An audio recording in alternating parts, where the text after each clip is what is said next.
पंडित दीनदयाल उपाध्याय के राष्ट्रवादी चिंतन पर हुई पुस्तक परिचर्चा, युवाओं से संवाद पर जोर। वाराणसी, इंदिरा गांधी राष्ट्रीय कला केंद्र, क्षेत्रीय केंद्र वाराणसी द्वारा श्रद्धेय पंडित दीनदयाल उपाध्याय के प्रेरणादायी जीवन, राष्ट्रवादी चिंतन एवं समर्पित व्यक्तित्व पर आधारित चर्चित पुस्तक समर्पण दीनदयाल उपाध्याय पर पुस्तक परिचर्चा एवं संवाद कार्यक्रम का आयोजन किया गया। कार्यक्रम का उद्देश्य वर्तमान युवा पीढ़ी के मध्य पंडित दीनदयाल उपाध्याय के विचारों को पहुंचाना तथा राष्ट्र निर्माण में उनकी भूमिका पर सार्थक संवाद स्थापित करना रहा। कार्यक्रम की अध्यक्षता पद्म भूषण से सम्मानित इंदिरा गांधी राष्ट्रीय कला केंद्र न्यास के अध्यक्ष राम बहादुर राय ने की।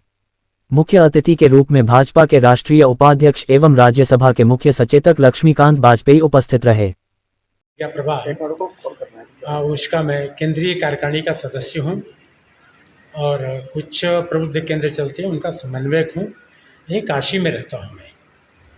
सर, बात की जाए किस तरह के कार्यक्रम, किस तरह के विवेचन, क्या कहना चाहिए? प्रश्न करिए। तो पुस्तक परिचर्चा पर संवाद, ये जो पुस्तक है, जैसा कि वहाँ परिचय में आपने ध्यान में रखा कि चंदन कुमार जी दिल्ली में रहते हैं, उन्होंने एक अच्छी पुस्तक माननीय पंडित दीनदयाल उपाध्याय के ऊपर लिखा है। पुस्तक के नाम से पता चलता है कि यह पुस्तक भारत के अंदर भारतीय ज्ञान परंपरा और भारत की संस्कृति और दर्शन के अनुसार नाम रखा समर्पण। तो ये समर्पण अपने आप में पूर्ण समर्पण या सरेंडर नहीं है। कभी कभी समर्पण को लोग अंग्रेजी में सरेंडर कहने लगते हैं। तो सरेंडर के यानी आत्मसमर्पण किया। भारतवर्ष के अंदर एक ऐसे कार्यकर्ता जिन्होंने अपना पूरा जीवन अपने भविष्य को, अपनी संपूर्ण संकल्पनाओं को, अपने जीवन के लिए सारी सोच को राष्ट्र को समर्पित करने वाले ऐसे माननीय एक महान व्यक्तित्व पंडित दीनदयाल जी उपाध्याय के विषय में यह पुस्तक है।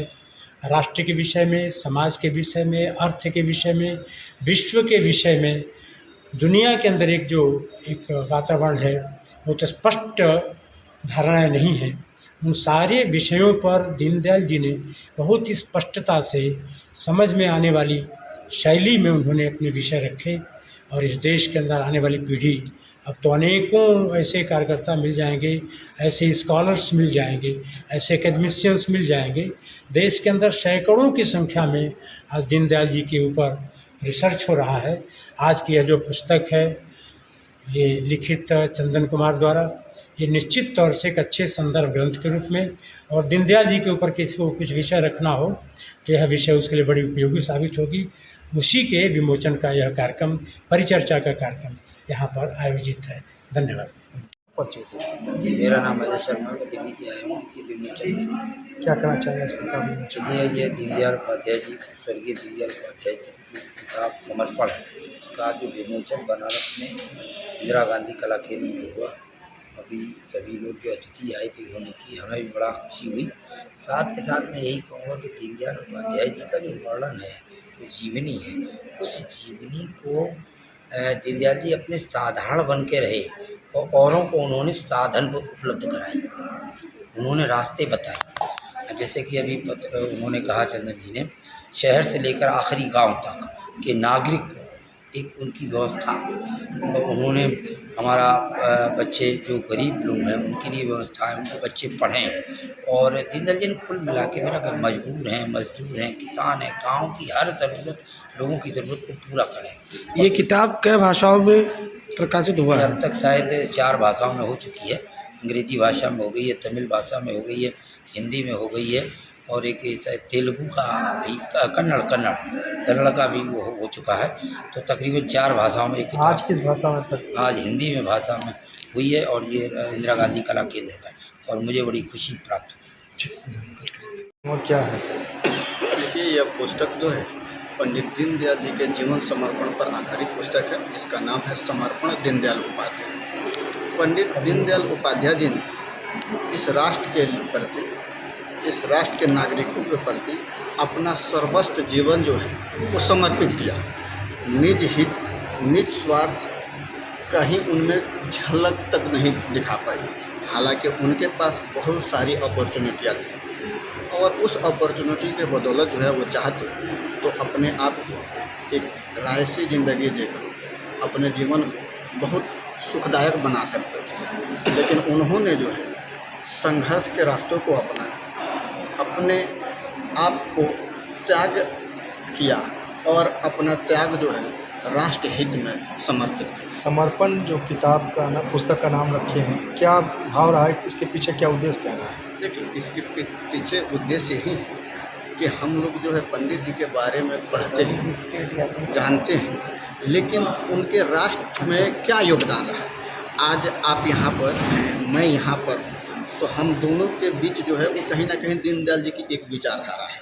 दीनदयाल जी भी कई पत्र पत्रिकाओं में जो है संपादक रहे, लेकिन कहीं पर कोई मानदेय कभी नहीं लिया।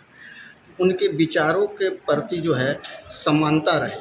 उनका जो भाव था वो अंत्योदय का भाव था। अंत्योदय का भाव मीन्स अंतिम पंक्ति के अंतिम व्यक्ति तक हमारी जब तक व्यवस्था ना पहुँचे, वो आर्थिक रूप से शारीरिक रूप से सक्षम ना हो, तब तक इस राष्ट्र का विकास जो है संभव नहीं है। इस देश के हित में जो है कुछ नया नहीं किया जा सकता है।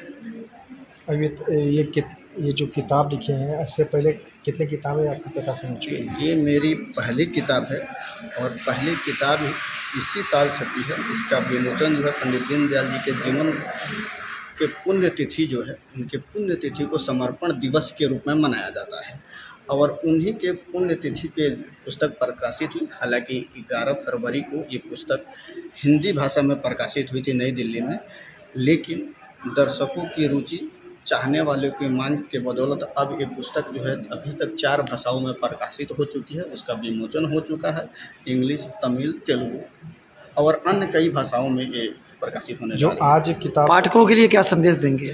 पाठकों के लिए हम यही संदेश देना चाहते हैं कि दीनदयाल जी के आदर्शों, यह केवल जो है पढ़ने की, सुनने की चीज़ नहीं है, इसको जीवन में अप्लाई करने की चीज़ है। और 4 शब्दों में अगर मैं उन पाठकों को कहना चाहूँ तो यही कहूँगा कि पूरे सिद्धांतों से कब वसुंधरा का भाग संभरता है, आदर्श जब आचरण में ढलता है, तब कोई दीनदयाल निकलता है।